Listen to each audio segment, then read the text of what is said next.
was late October. The slopes of Spruce Knob were covered in rust-colored leaves, dead and crisp. The air was sharp, but it wasn't the cold that bit your skin. It was something else, like nature was holding its breath. I'm Jack Emory. I film wildlife documentaries usually alone. But this trip wasn't just about work. My grandfather once told me a story when I was a kid. Someone from our bloodline, my great-great-grandfather Elijah Emory, had come camping in these mountains in 1897. He never came back. Months later, all they found was a rotting tent and a compass. That compass sat in our attic for decades.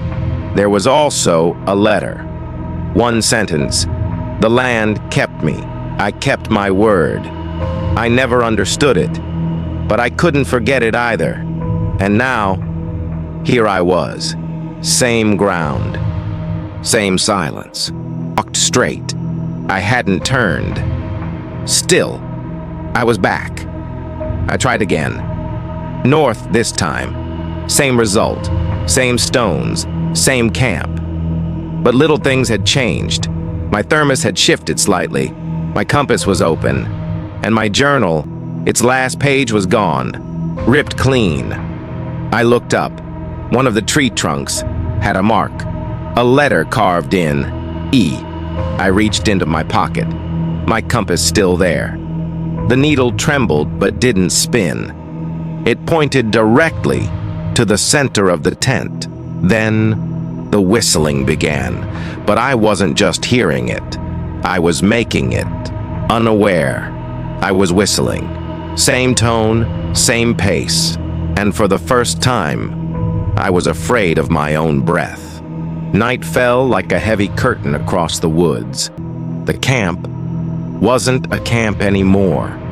The trees had drawn closer, their trunks darker. The leaves hadn't fallen. They had simply never existed. I tried to relight the fire. The match would spark, but the flame would die instantly. No moisture, no wind, just a darkness that had sworn not to burn. Then, the whistling returned, but not from one direction, from all around me, and every tone touched something inside me. One sounded like a lullaby from my childhood. Another, my grandfather's old music box, but they were all cut from the same root. Lonely notes from a complex song. A pressure pulsed inside my skull, like my brain had a heartbeat. And then, time slipped. Suddenly, I was standing outside the camp, in a clearing lit by something that was not moonlight. I didn't remember walking. Maybe I hadn't walked at all. The ground was circled with stones, groups of 3. At the center, a cracked, moss-covered compass. But this time, it worked. The needle spun slowly, and every turn sang louder. The whistling came from the compass. My foot struck something. I fell to my knees. My hands hit the earth. It pulsed. There was a heartbeat in the ground.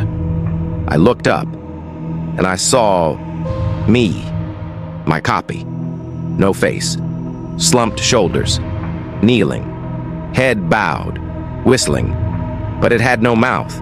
The sound came from inside its skull. I looked at its face, or lack of one, and I knew it was looking back, with eyeless eyes. I tried to stand, my legs didn't move, tried to scream, nothing came. The sound collapsed inward, and in that silence I understood. It was too late. The whistle wasn't outside me anymore. It was mine now, and I knew the rhythm. My lips moved on their own. My breath caught, but the melody flowed on. I started whistling too. Morning never came. Maybe time moved, but the sun didn't. The sky remained a dull, colorless blanket. No birds, no wind, no sound, and no me. Maybe my body still sat there, but I wasn't in it. I couldn't see myself, but I felt everything. Something beneath the earth knew me. It flowed through me like blood. Inside those stone circles, I wasn't waiting. I was.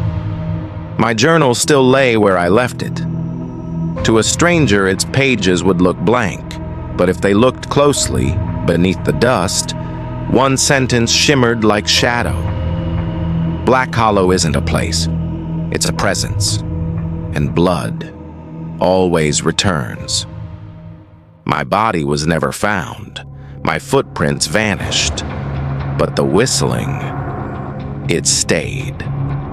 And this time, it wasn't the wind. It was me. Because Black Hollow didn't just take me, it remembered me. And now, I am part of it. Every whistle leaves a mark. It calls the ones who are near, the ones ready to change. And months later, someone wandered through that place, found a mud-caked notebook by a forgotten fire pit, flipped through its brittle pages, tried to make out the faded writing, and then they heard it. A whistle, soft, distant, and definitely not their own. They looked up. The forest was still, but it was already too late. You're not alone here, and very soon, you never will be. Darkness whispers, and eerie echoes answers. True horror stories, paranormal encounters, and mysterious disappearances, all in one place. If you sleep with the lights on, this channel was made for you. Don't forget to like, subscribe, and turn on notifications. Because here at Eerie Echoes, real fear doesn't let you sleep.